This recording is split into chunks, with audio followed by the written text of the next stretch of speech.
Hi everyone, this is TexasGrammy, also known as Bev Gerard in my real life. And today I want to share with you one of my favorite techniques.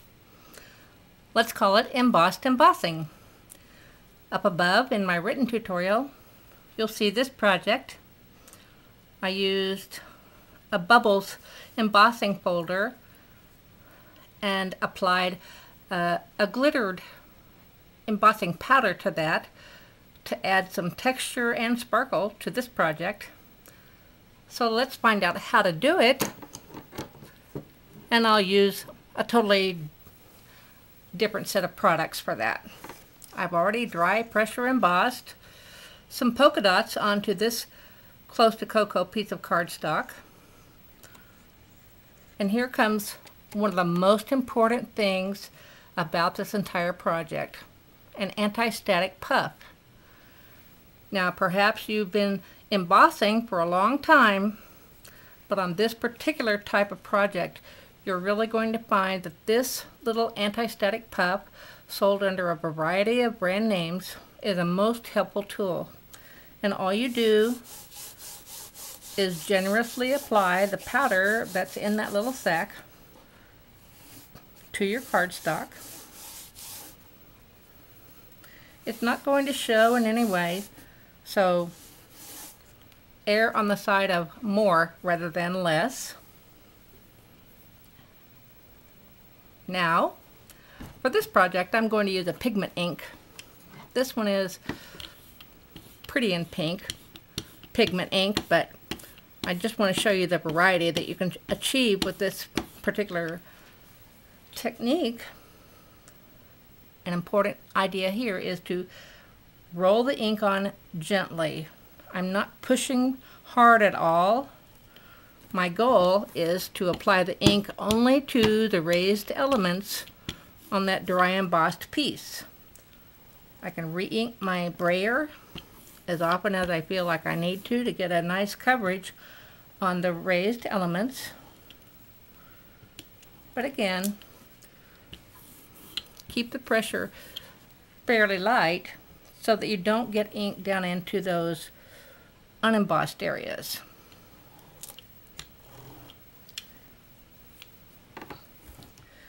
Now we're ready to apply some embossing powder. For this project, I'm using clear embossing powder.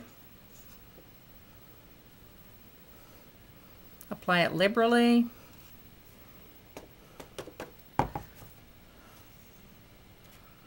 Tap it off.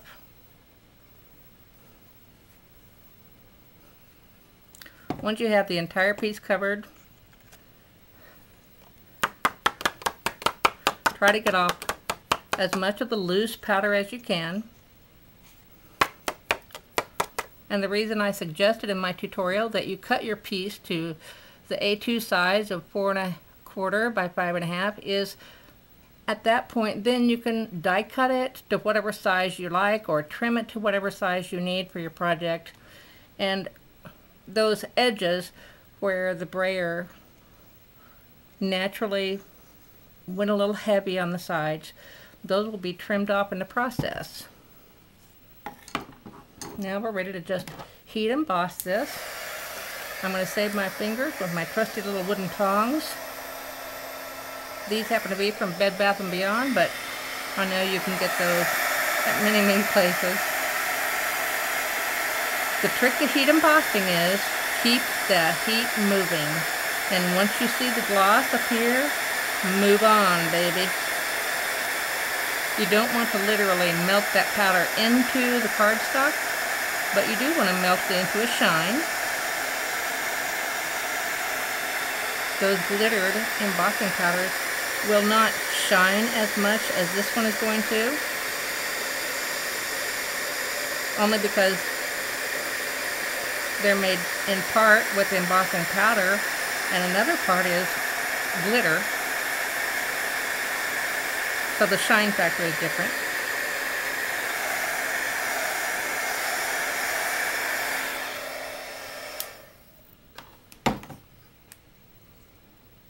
Now let's see.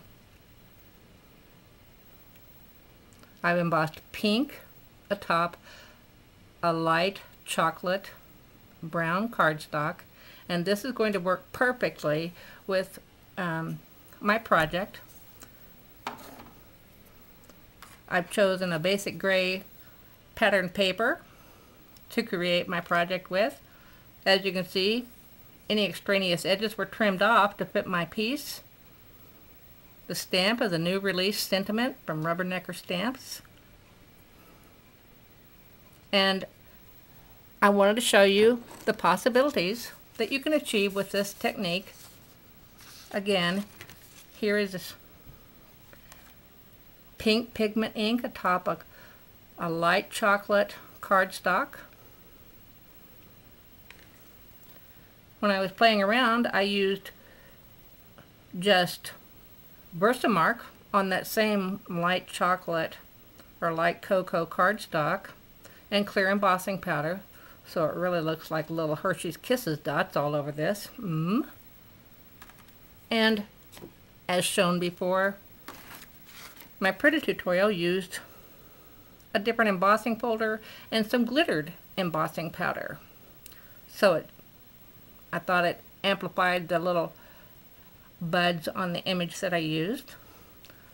All stamps here are from Rubbernecker, and the other products come under many names. I hope you've enjoyed this tutorial. Thank you so much. I'll talk to you again soon. Bye.